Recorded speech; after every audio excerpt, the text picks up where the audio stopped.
Good morning students, मैं विश्वजीत रंजन आप सबों का विशु सर पॉलिटेक्निक एकेडमी के वीडियो लेक्चर्स में स्वागत करता हूं। हमारा जो आज का टॉपिक ऑफ डिस्कशन है ये एसबीटी मैकेनिकल 6 सेमेस्टर के स्टूडेंट्स के लिए है। सब्जेक्ट का नाम है refrigeration and air conditioning, topic का नाम है ह्यूमन कंफर्ट। देखिए स्टूडेंट्स, पिछले लेक्चर्स में हम लोगों ने साइकोमेट्रिक प्रॉपर्टीज़ और साइकोमेट्रिक प्रोसेसेस के बारे में पढ़ा। आगे आने वाले लेक्चर्स में हम लोग को एयर कंडीशनिंग सिस्टम के बारे में पढ़ना है। तो साइकोमेट्रिक प्रॉपर्टीज और प्रोसेसेस के बाद अगर हमको एयर कंडीशनिंग सिस्टम को पढ़ना है तो हमको ये छोटा सा कंसेप्ट जो ह्यूमन कंफर्ट का है इसके बारे में बढ़िया से समझना पड़ेगा। चलिए स्टूडेंट्स, आज हम आपको पढ़ाने वाले हैं ह्यूमन कंफर्ट के बारे में। देखिए स्टूडेंट्स, आज पढ़ाना है ह्यूमन कंफर्ट, लेकिन हमारे यहाँ का लाइन कट गया है। मतलब पढ़ाना ह्यूमन कंफर्ट लेकिन हम पढ़ा रहे हैं डिस्कम्फर्ट सिचुएशन में। चलिए अब देखते हैं, अगर अच्छा लगेगा वीडियो इसका मतलब है कि हम डिस्कम्फर्ट सिचुएशन में आपको ह्यूमन कंफर्ट अच्छे से पढ़ा पाएँ। चलिए इसलिए वीडियो को अंत तक जरूर देखिएगा। देखिए स्टूडेंट्स, ह्यूमन कंफर्ट पढ़ने से पहले हम लोगों को ह्यूमन बॉडी का थर्मोडायनेमिक एस्पेक्ट्स को देखना पड़ेगा। मतलब थर्मोडायनेमिक पॉइंट ऑफ व्यू से ह्यूमन बॉडी कैसा है। तो देखिए students, thermodynamic point of view से हमारा जो ह्यूमन बॉडी है वो बिल्कुल हीट इंजन की तरह बिहेव करता है। कैसे बिहेव करता है हीट इंजन की तरह, इसको हम समझने का प्रयास करते हैं। देखिए स्टूडेंट्स, यहां पर एक हम बॉक्स बनाए, इसको बोल देते हैं हीट इंजन, और यहां पर है मेरा ह्यूमन बॉडी। ठीक है स्टूडेंट्स, अब हीट इंजन में क्या है भाई, हम लोग इंट्रोड्यूस किए पहले फ्यूल। अगर पेट्रोल इंजन होगा तो भाई पेट्रोल डालेंगे। इंजन के अंदर में क्या होगा, फ्यूल का होगा कंबशन। इस कंबशन से हीट एनर्जी प्रोड्यूस होगा। अब ये जो हीट एनर्जी इंजन के अंदर में प्रोड्यूस हुआ है, इस एनर्जी के कुछ भाग को ये इंजन मैकेनिकल वर्क में कन्वर्ट कर लेता है, और कुछ भाग जो इंजन के अंदर में जो हीट एनर्जी प्रोड्यूस हुआ था उसका जो कुछ भाग है वो तो वर्क में चला गया, और जो रेस्ट ऑफ भाग है उसको वो लिबरेट कर देगा सराउंडिंग में। क्लियर है? क्योंकि आज तक भाई ऐसा कोई इंजन बना नहीं जिसके अंदर में जितना हीट एनर्जी प्रोड्यूस हो रहा है सब का सब मैकेनिकल वर्क में कन्वर्ट हो जाए। ऐसा तो कोई इंजन है नहीं, हाइपोथेटिकल है, मन की कल्पना है। प्रैक्टिकल में तो ऐसा बिल्कुल नहीं होता है। चलिए, मतलब हम लोग देखें कि हीट इंजन के अंदर में जब फ्यूल गया, फ्यूल का कंबशन हुआ, उस कंबशन से क्या बना, फ्यूल के अंदर में एनर्जी प्रोड्यूस हुआ, हीट एनर्जी प्रोड्यूस हुआ। इस हीट एनर्जी का कुछ भाग कहा गया भाई, मैकेनिकल वर्क में, और कुछ भाग कहा गया भाई सराउंडिंग में रिजेक्ट हो गया। क्यों रिजेक्ट टू सराउंडिंग? ठीक है। अच्छा, बॉडी में भी देखिए कुछ ऐसा ही होता है। हम लोग इनपुट में दिए फूड, ह्यूमन बॉडी किया कि उस फूड को डिकम्पोज किया और एनर्जी प्रोड्यूस किया। और ऐसा कहा जाता है कि यहां पर जो एनर्जी प्रोड्यूस हो रहा है ह्यूमन बॉडी के अंदर में, इसमें से लगभग 20% एनर्जी ही मैकेनिकल वर्क में जाता है, और बाद बाकी जो रेस्ट 80% एनर्जी है वो बॉडी रिजेक्ट करता है सराउंडिंग में। फिर से सुनिए स्टूडेंट्स, हमारे ह्यूमन बॉडी में हम लोगों ने फूड को कंज्यूम किया, फूड को लिया।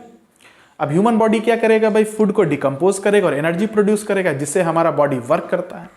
तो ऐसा देखा जाता है कि ह्यूमन बॉडी के अंदर में जो एनर्जी प्रोड्यूस हो रहा है, इसका मात्र 20% एनर्जी जो है वही मैकेनिकल वर्क में जा रहा है। मतलब इस एनर्जी का केवल 20% ही हिस्सा को बॉडी वर्क में यूज कर रहा है। तो बाद बाकी जो रेस्ट 80% एनर्जी है वो कहाँ जा रहा है, सराउंडिंग में जा रहा है।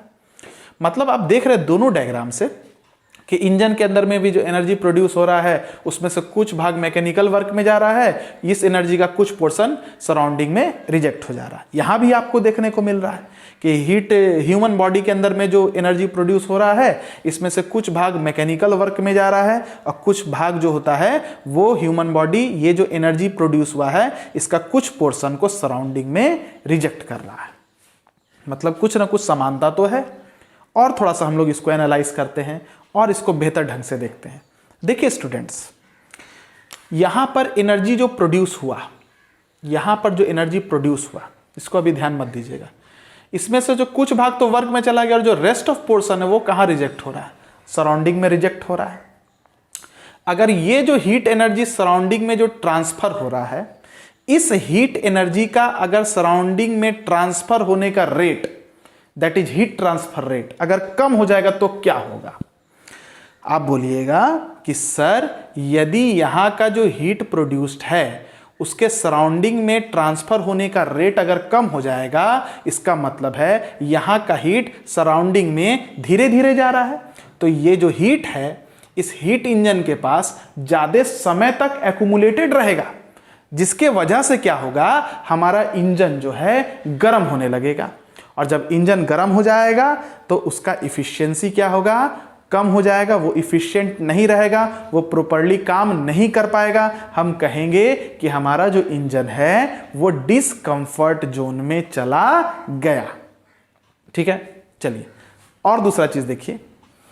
मान लीजिए कि ये जो इंजन है सराउंडिंग में बड़ा तेज रफ्तार से हीट ट्रांसफर कर रहा होगा, तो क्या होगा?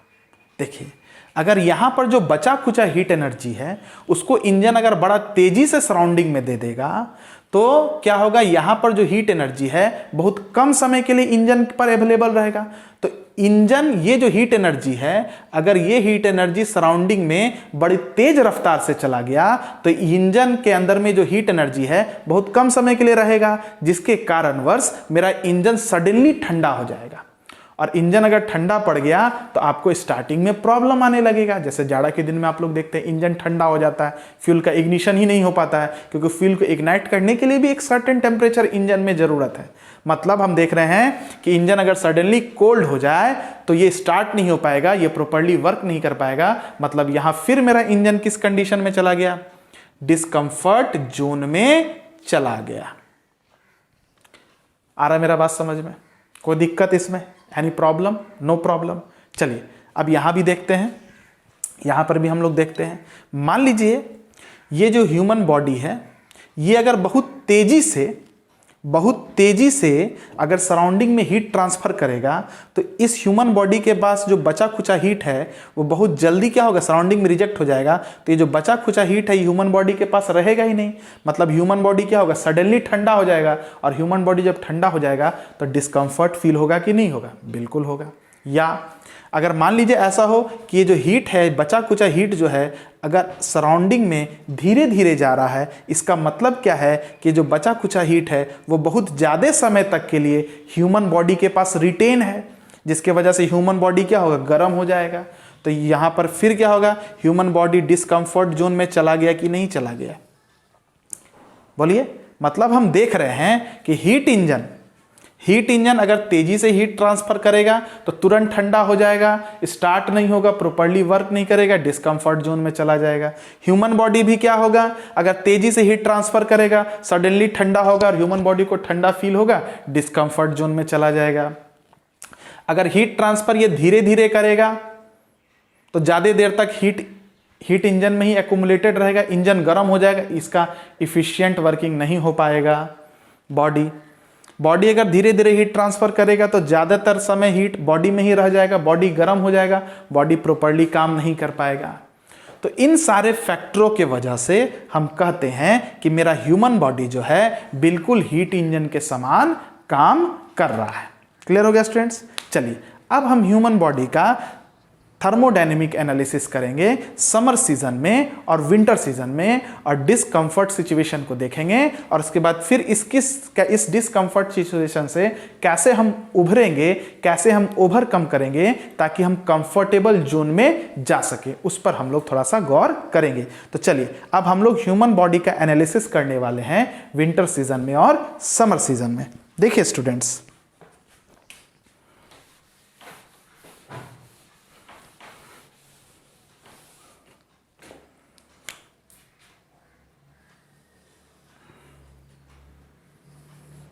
इधर विंटर सीजन है आपका,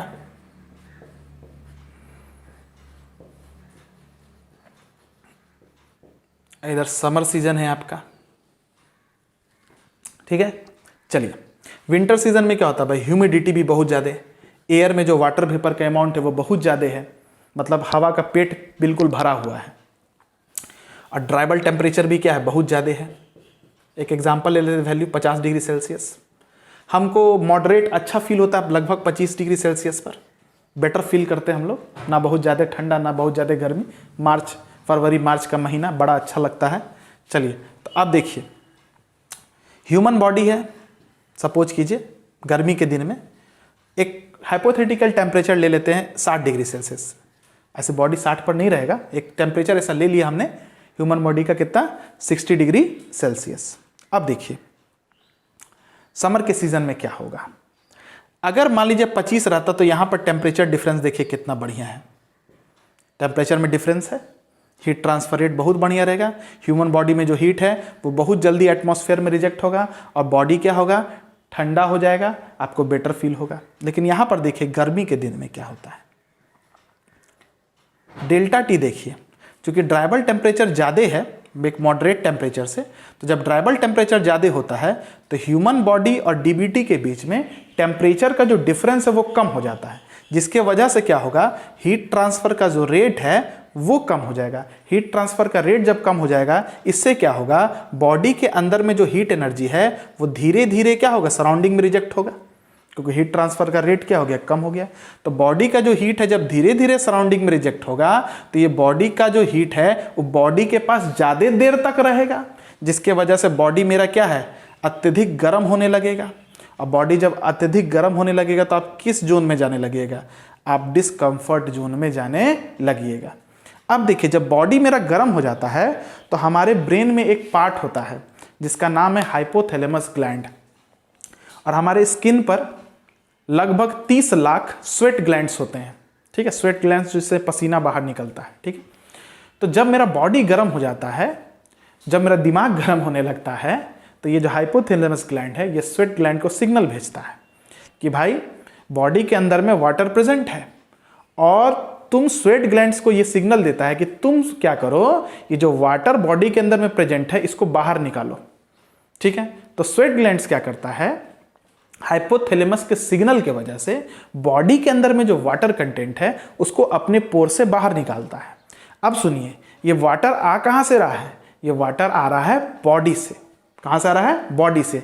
तो वाटर जब बॉडी से स्वेट ग्लैंड्स के थ्रू स्किन के सरफेस पर आता है तो ये बॉडी से हीट लेते हुए आता है। देखिए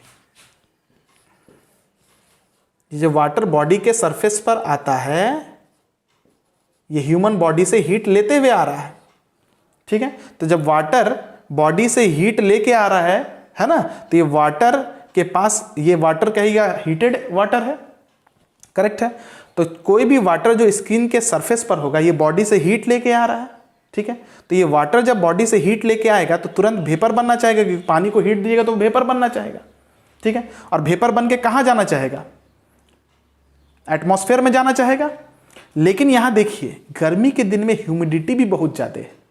गर्मी के दिन में ह्यूमिडिटी ज्यादा, इसका मतलब क्या है, इसका मतलब यह है कि इसमें वाटर वेपर का जो अमाउंट है वो पहले से ही बहुत ज्यादा है, इसका पेट पहले से भरा हुआ है। तो ये जो वाटर वेपर इसके अंदर में आना चाहेगा, क्या ये रेडी है इस वाटर वेपर को अपने अंदर डिफ्यूज करने के लिए, बिल्कुल नहीं। तो ये क्या कहेगा इसको कि भाई मेरा पेट तो पहले ही से भरा हुआ है, तुम कहां मेरे पास आओगे, तुम जहां हो वहीं रहो। तो मजबूरन ये वाटर जो है वेपर बन के इसमें डिफ्यूज नहीं हो पाता है। तो ये वाटर जो है स्वेट के फॉर्म में, पसीना के फॉर्म में हमारे सरफेस पर ही रहता है।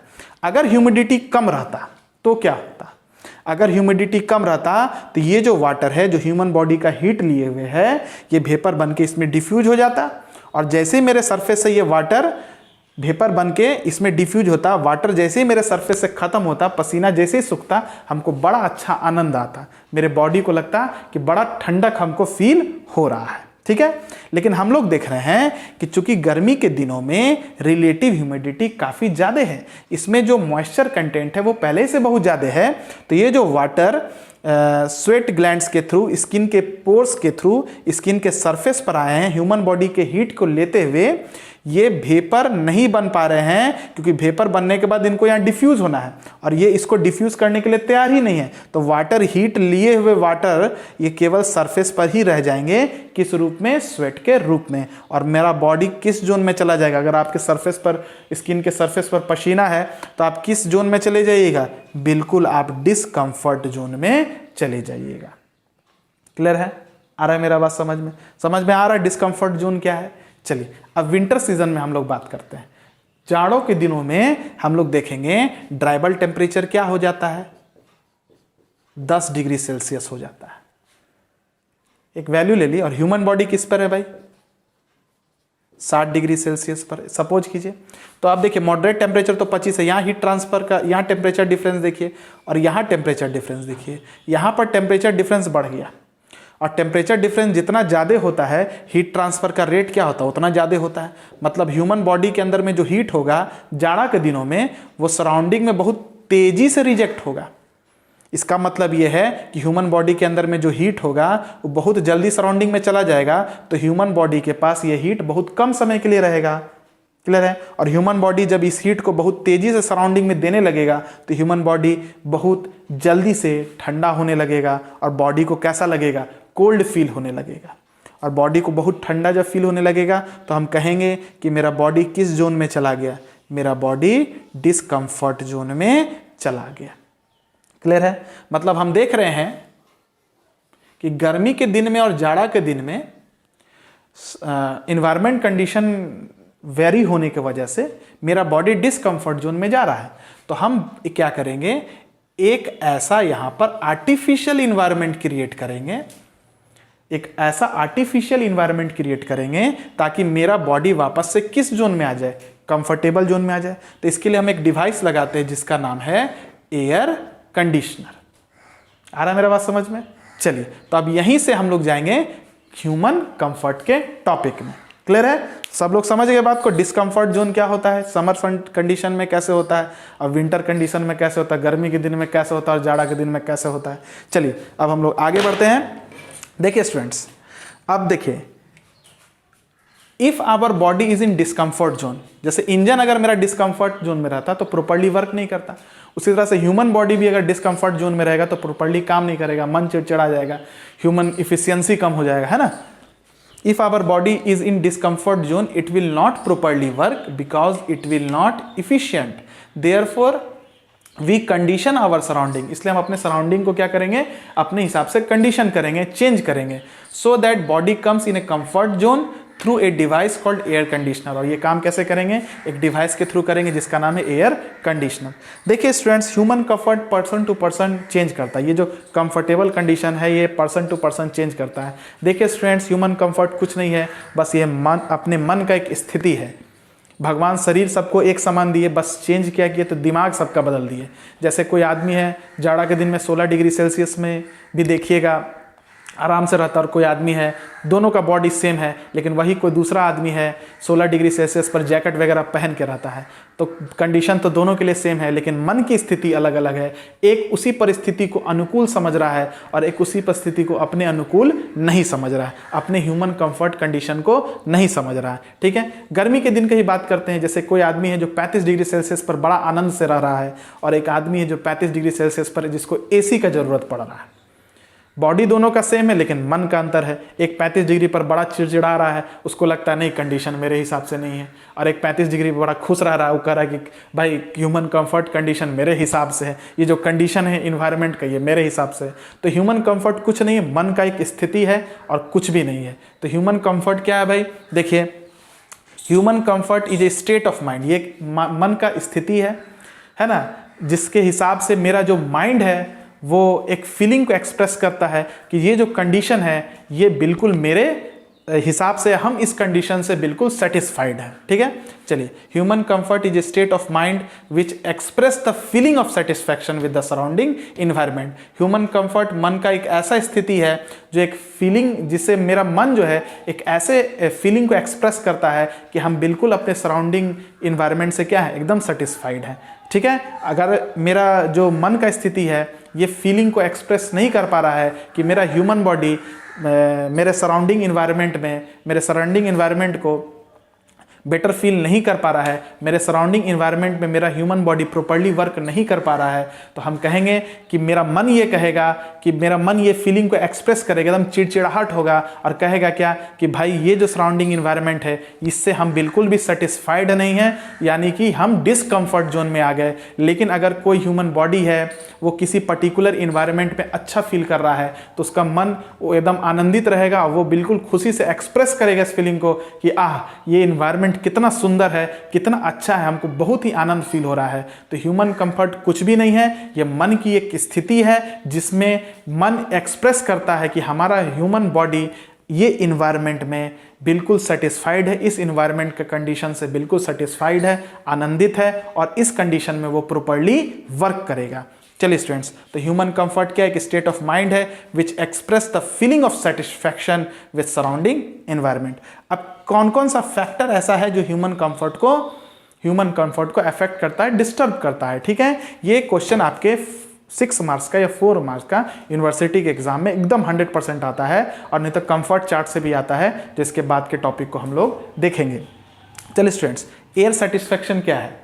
Sorry, factor affecting human comfort, इसमें सबसे पहला है एयर स्ट्रैटिफिकेशन।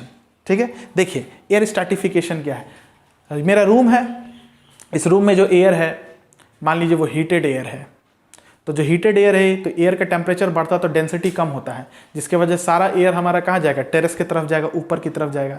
और दीवार पर जो एयर होते हैं, गर्म तो वो भी हो रहा है, लेकिन अपने हीट चूंकि दीवार के पास है तो वो हीट सराउंडिंग में जल्दी रिजेक्ट करते हैं, जिसलिए दीवार का जो एयर होता है वो ठंडा होता है, और वो कहाँ भागेगा? कोल्ड एयर इज डेंसर, वो नीचे की तरफ भागेगा। तो हम देख रहे हैं कि फ्लोर टू सीलिंग मेरा एयर जो है उसके टेम्परेचर में वेरिएशन है। तो अगर ह्यूमन बॉडी इस वेरिएशन वाले टेम्परेचर में रहेगा तो उसको कहीं पर कम टेम्परेचर फील होगा, कहीं पर ज़्यादा टेम्परेचर फील होगा, और वेरिएशन इन टेम्परेचर की वजह से एक घटना घटता है जिसको बोलते हैं स्ट्रैटिफिकेशन, सरद गर्म, और इस इन्वायरमेंट में मेरा बॉडी बिल्कुल डिस्कम्फर्ट को फील करता है। तो सबसे पहला फैक्टर जो ह्यूमन कंफर्ट को अफेक्ट करता है वो एयर स्ट्रैटिफिकेशन है, क्योंकि ये जो सरद गर्म है ये हवा के मूवमेंट की वजह से हो रहा है, इसलिए नाम पड़ा एयर स्ट्रैटिफिकेशन। चलिए, when the temperature of air is high, that is air is heated, it becomes rarer and moves upward towards the terrace, and cold air along the wall moves downward towards the floor. There is a temperature difference between floor and terrace which discomfort to human being, है ना, which creates, यहाँ लिख लीजिएगा, which creates discomfort to human body। चलिए, अब air dribble temperature, बिल्कुल tribal temperature बड़ा महत्वपूर्ण चीज़ है ह्यूमन कंफर्ट कंडीशन में, है ना। Our human body is a heat engine, बता चुके हैं। It uses 20% of energy produce as work, ये 20% ऑफ एनर्जी जो है जो प्रोड्यूस हुआ उसको वर्क में यूज़ करेगा, बाकी 80% of energy produce is release to the surrounding. अगर समर में डीबीटी बढ़ेगा तो टेम्परेचर डिफरेंस क्या होगा? कम हो जाएगा, हीट ट्रांसफर रेट कम हो जाएगा, हीट ज़्यादा देर तक बॉडी में रहेगा, बॉडी डिस्कम्फर्ट फील करेगा। इन विंटर सीजन डीबीटी अगर कम होगा तो हीट ट्रांसफर रेट क्या होगा?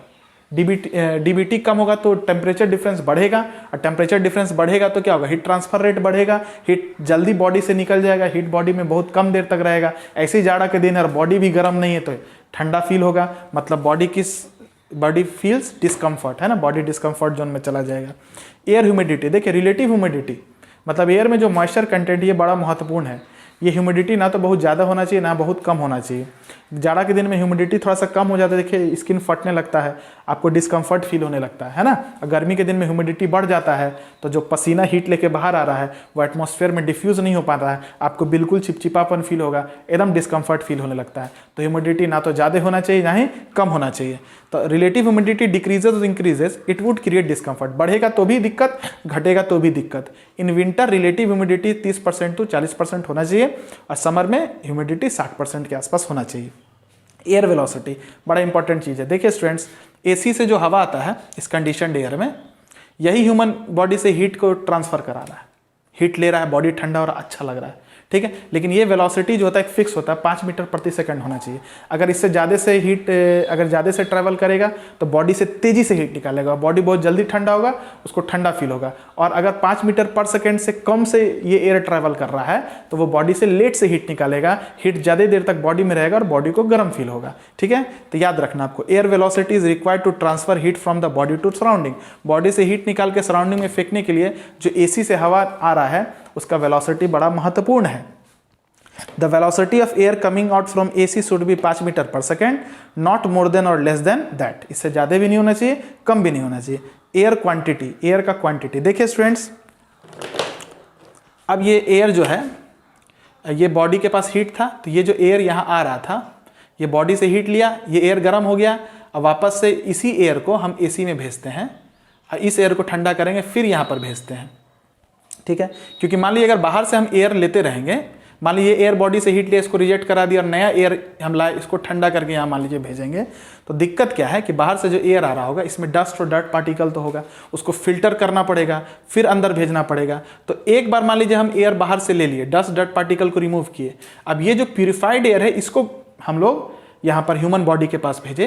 ये एयर ठंडा हवा बॉडी से हीट लिया, गर्म हुआ, अब गर्म हवा को फिर एसी में रिसर्कुलेट करेंगे, है ना, फिर इसको यहाँ ठंडा करेंगे और फिर वापस से हम लोग ह्यूमन बॉडी में भेजते हैं। ये प्रक्रिया होता है। लेकिन स्टूडेंट्स यहाँ दिक्कत क्या रहा है कि हम इनहेल तो करते हैं ऑक्सीजन और लिबरेट करते हैं कार्बन डाइऑक्साइड, करेक्ट है, इनहेल कर रहे हैं ऑक्सीजन, लिबरेट कर रहे हैं कार्बन डाइऑक्साइड। तो अगर मान लीजिए यही एयर बार बार सर्कुलेट होगा तो आप देखिएगा कुछ समय के बाद इस एयर में कार्बन डाइऑक्साइड की मात्रा बढ़ रही है और ऑक्सीजन का लेवल क्या हो रहा है, घट रहा है। तो ये भी अच्छा बात नहीं है। तो ऑक्सीजन के लेवल को मेंटेन करने के लिए हम क्या करते हैं, 15% आउटसाइड फ्रेश एयर लेते हैं और केवल 85% ही क्या करते हैं, रिसर्कुलेटेड एयर का प्रयोग करते हैं। तो जब रिसर्कुलेटेड यहाँ एयर यहाँ जा रहा होगा तो यहाँ एक डैम्पर होगा, ये डैम्पर क्या करेगा, इस रिसर्कुलेटेड एयर में 15% फ्रेश एयर को मिक्स करेगा। ये एसी में हम आप लोग को पढ़ाएंगे कि कैसे मिक्सिंग होता है। अभी आप लोग जानिए कि यहाँ पर आप क्या करते हैं, एसी के अंदर में आप रिसर्कुलेटेड एयर का 85% ही मात्रा लेते हैं और 15% फ्रेश एयर का मात्रा लेते हैं ताकि आप ऑक्सीजन के लेवल को क्या कर सके, मेंटेन कर सकें।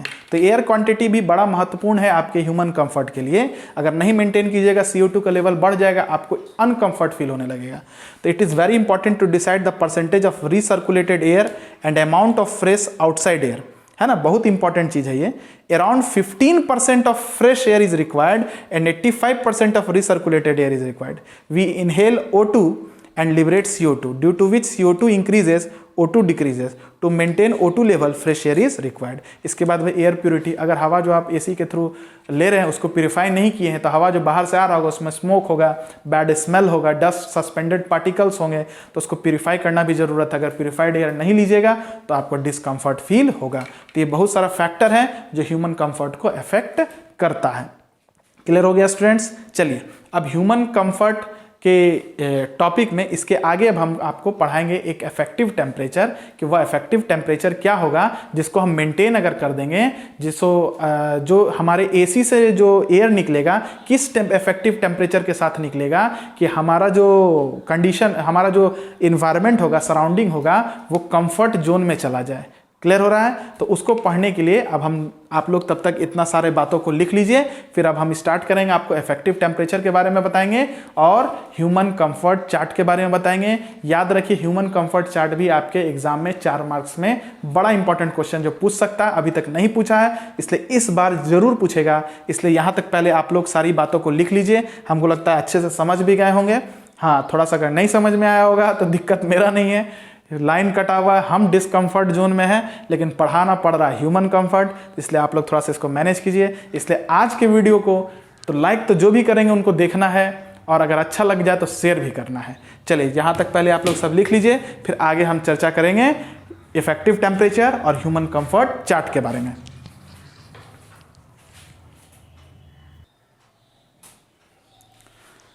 चलिए स्टूडेंट्स, अब हम लोग जो टॉपिक पढ़ने वाले हैं वो है इफेक्टिव टेम्परेचर के बारे में। तो देखिए इफेक्टिव टेम्परेचर क्या है, पहले इसको समझने से पहले हमको फीलिंग ऑफ कंफर्ट समझना पड़ेगा कि कंफर्ट का फीलिंग क्या होता है एक अनसैचुरेटेड इन्वायरमेंट में। तो देखिए मान लीजिए कोई रूम है, ऐसा माना जाता है कि लगभग 25-26 डिग्री सेल्सियस और 55% रिलेटिव ह्यूमिडिटी पर कोई भी पर्सन बड़ा बेहतरीन फील करता है। तो इसको बोलते हैं फीलिंग ऑफ कंफर्ट, है ना, इन एन अनसैचुरेटेड इन्वायरमेंट, क्योंकि ये जो इन्वायरमेंट होता है ये अनसैचुरेटेड होता है। ठीक है, चलिए अब देखिए, लेकिन मान लीजिए इस इन्वायरमेंट का जो टेम्परेचर है वो फीलिंग ऑफ कंफर्ट से कुछ डिफरेंट है। तो हम यहाँ पर किस टेम्परेचर के एयर को डालें, जैसे मान लीजिए जाड़ा के दिन में 10 डिग्री सेल्सियस हो गया और फीलिंग ऑफ कंफर्ट है मेरा कुछ और डिग्री सेल्सियस, है ना, या गर्मी के दिन में जैसे मान लीजिए यहाँ पर मेरा टेम्परेचर है, गर्मी के दिन में मेरा टेम्परेचर है मान लीजिए 40 डिग्री सेल्सियस और हम फील करते थे, हम कंफर्ट का जो फीलिंग था हमारा वो तो 25 डिग्री वाला फीलिंग था, वो शानदार फीलिंग तो गर्मी के दिन में मिल नहीं पा रहा होगा। तो ये कहता है इफेक्टिव टेम्परेचर के बारे में ऐसा कहा गया कि साइंटिस्ट लोग को बोला गया कि आप एक ऐसा टेम्परेचर हमको फाइंड करके बताइए, ठीक है, कि जिस टेम्परेचर पर अगर हम किसी पर्टिकुलर एयर को इस इन्वायरमेंट में हम इंटर कराएंगे तो यहाँ पर जो पर्सन है वो बिल्कुल वैसा ही कंडीशन को फील करे जैसा उसको फीलिंग ऑफ कंफर्ट में फील होता था। तो उसी टेम्परेचर को हम कहते हैं इफेक्टिव टेम्परेचर। ठीक है स्टूडेंट्स, और याद रखना ये जो एयर इंटर करेगा ये बिल्कुल सैचुरेटेड एयर होना चाहिए। ठीक है, तो ये इफेक्टिव टेम्परेचर बनेगा कैसे, किसमें, तो एयर कंडीशनिंग में बनेगा। एयर कंडीशनर जो हमारा डिवाइस है उसके अंदर में इस टेम्परेचर को हम पैदा करेंगे। तो इफेक्टिव टेम्परेचर क्या है, तो बोलेंगे इफेक्टिव टेम्परेचर सैचुरेटेड एयर का एक ऐसा टेम्परेचर है जिस पर कोई भी पर्सन बिल्कुल वैसा ही फीलिंग को एक्सपीरियंस करेगा जैसा वो फीलिंग ऑफ कंफर्ट था अनसैचुरेटेड इन्वायरमेंट के कंडीशन में। जो अनसैचुरेटेड इन्वायरमेंट के कंडीशन में जो फीलिंग ऑफ कंफर्ट उसको मिला था 25 डिग्री सेल्सियस पर, और लगभग ह्यूमिडिटी कितना था, 55% के आसपास रिलेटिव ह्यूमिडिटी था। तो उस समय जितना शानदार उसको आनंद आ रहा था, तो भाई ये सैचुरेटेड एयर का टेम्परेचर कितना हो कि ये सैचुरेटेड एयर जब इस इन्वायरमेंट में जाए तो इस पर्सन को बिल्कुल वही फीलिंग दे दे। तो इसी टेम्परेचर ऑफ सैचुरेटेड एयर को हम कहते हैं इफेक्टिव टेम्परेचर। ठीक है, इफेक्टिव टेम्परेचर के बारे में पढ़िए। It is the temperature of A saturated air at which a person feels or experiences same feeling of comfort as in unsaturated environment। Clear हो गया इफेक्टिव टेम्परेचर क्या है। अब इफेक्टिव टेम्परेचर देखिए, इफेक्टिव टेम्परेचर जो है एक मानक है कि स्टैंडर्ड तय किया गया कि भाई इस टेम्परेचर का एयर हमको इस इन्वायरमेंट में देना है। ठीक है, अब ये मानक जो तय किया गया इसको बोलते हैं इंडेक्स ऑफ टेम्परेचर। ये डिपेंड करता है भाई हवा किस वेलोसिटी से आ रहा है, यहाँ के अंदर का रिलेटिव ह्यूमिडिटी क्या है। क्लियर हो रहा है, यहाँ जो ड्राइबल टेम्परेचर है वो क्या है। ठीक है, तो जो मेरा इंडेक्स ऑफ टेम्परेचर है दैट इज इफेक्टिव टेम्परेचर, जो मानक हम तय किए वो कोरिलेट करता है the combined effect of air temperature. ये एयर का टेम्परेचर क्या है, या यहाँ जो एयर है उसका टेम्परेचर क्या है, एयर ह्यूमिडिटी, यहाँ जो एयर है उसका ह्यूमिडिटी क्या है, एंड एयर वेलोसिटी, ये जो एयर जिस वेलोसिटी से आ रहा है, यहाँ जो ह्यूमन बॉडी है उस पर क्या उसका कंबाइंड इफेक्ट पड़ेगा, इसको कोरिलेट करने वाला ये इफेक्टिव टेम्परेचर है। ठीक है, मतलब इफेक्टिव टेम्परेचर क्या है, effective temperature index of temperature, मतलब ये टेम्परेचर का एक मानक है विच कोरिलेट्स द, जो कोरिलेट्स करेगा combined effect of air temperature. इस एयर का क्या टेम्परेचर होगा, इस ये जो एयर अंदर जा रहा होगा, ये एयर अंदर जाने के बाद यहाँ पर ह्यूमिडिटी में क्या प्रभाव डालेगा, और एयर जिस वेलोसिटी से जा रहा होगा इस ह्यूमन बॉडी पर इसका क्या प्रभाव पड़ेगा। ठीक है, ये तीनों इफेक्ट के आधार पर इस टेम्परेचर का हम लोग फॉर्मेशन करते हैं। एयर के वेलोसिटी के आधार पर, एयर का जो टेम्परेचर और ये जो एटमॉस्फेयर का यहाँ पर टेम्परेचर है उसके आधार पर डिसाइड करेंगे, और क्या है भाई, एयर के वेलोसिटी के आधार पर इस इफेक्टिव टेम्परेचर का हम लोग डिसाइड करते हैं। ठीक है, अब भाई इसको डिसाइड करने के लिए एक सोसाइटी आया, ASHRAE, ASHRAE, American society of heating refrigeration air conditioning engineering. ठीक है, ये अमेरिकन की एक सोसाइटी है। तो उन्होंने क्या करा, एक साइंटिस्ट लोग आए और बहुत सारे पीपल्स पर एक्सपेरिमेंट हुआ और एक चार्ट बनाया जिसको बोलते हैं ह्यूमन कंफर्ट चार्ट। इसको बोलते हैं हम लोग human comfort chart. Correct students, और ह्यूमन कंफर्ट चार्ट में ये ऑब्जेक्टिव में पूछता है कि वाई एक्सिस पर कौन सा टेम्परेचर होता है, बोलिएगा WBT, और एक्स एक्सिस पर होता है DBT। एक्सपेरिमेंट करके ऐसा देखा गया कि अगर विंटर सीजन होगा, इन विंटर सीजन